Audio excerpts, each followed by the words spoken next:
ಕರ್ತನಲ್ಲಿ ಪ್ರೀತಿಯುಳ್ಳ ಜನರೇ, ನಿಮ್ಮೆಲ್ಲರನ್ನು ಯೇಸುಕ್ರಿಸ್ತನ ನಾಮದಲ್ಲಿ ಸ್ವಾಗತಿಸುತ್ತೇನೆ. ಈ ದಿನದ ವಾಕ್ಯವು ಮೀಕನು 2ನೇ ಅಧ್ಯಾಯ 13ನೇ ವಚನ.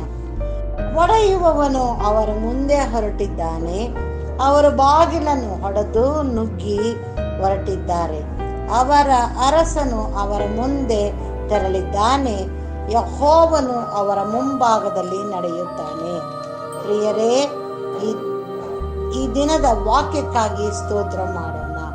ನಮ್ಮ ಜೀವನದಲ್ಲಿ ಇರುವ ಎಲ್ಲ ತಡೆಗಳನ್ನು ಕರ್ತನು ಒಡೆಯುವನು. ಯಾಕಂದ್ರೆ ಯೆಹೋವನೇ ನಮ್ಮ ಮುಂಭಾಗದಲ್ಲಿ ನಡೆಯುತ್ತಾನೆ.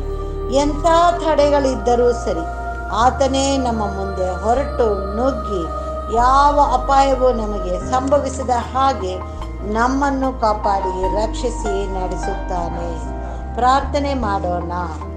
ನಮ್ಮನ್ನು ಬಾಳವಾಗಿ ಪ್ರೀತಿಸುವಂತ ನಮ್ಮ ತಂದೆಯಾದ ದೇವರೇ, ಈ ದಿನಕ್ಕಾಗಿ ನಿನಗೆ ಸ್ತೋತ್ರ ಸ್ವಾಮಿ.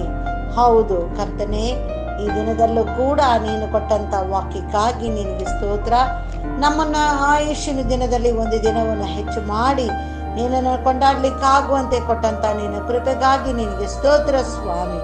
ಹೌದು ಕರ್ತನೆ, ನೀನು ನಮ್ಮ ಮುಂದೆ ಹೋಗಿ ಇರುವಂತ ಎಲ್ಲ ತಡೆಗಳನ್ನು ಒಡೆದು ನೀನೇ ಮುಂಭಾಗದಲ್ಲಿ ನಡೆಯುವಾಗ ನಮಗೆ ಯಾವ ಅಪಾಯವಿಲ್ಲದಂತೆ ನಾವು ಜೀವಿಸಲಿಕ್ಕಾಗುವಂತೆ ನಮ್ಮನ್ನು ನಡೆಸು ಎಂಬುದಾಗಿ ನಿನ್ನಲ್ಲಿ ಬೇಡುತ್ತೇವೆ. ನಿನ್ನ ಕೃಪೆ, ಕನಿಕರ, ದಯೆ, ಪ್ರೀತಿಯನ್ನು ನೀನು ನಮಗೆ ದಯಪಾಲಿಸಿ ಕೊಟ್ಟು ನಮ್ಮನ್ನು ಆಶೀರ್ವದಿಸಬೇಕು ಎಂಬುದಾಗಿ ನಮ್ಮ ರಕ್ಷಕನು ಒಡೆಯನೂ ಆಗಿರುವಂತ ಯೇಸು ಕ್ರಿಸ್ತನ ಮುಖಾಂತರದಲ್ಲಿ ಬೇಡಿದ್ದನ್ನು ಹೊಂದಿದ್ದೇವೆ ತಂದೆಯೇ, ಆಮೇಲೆ.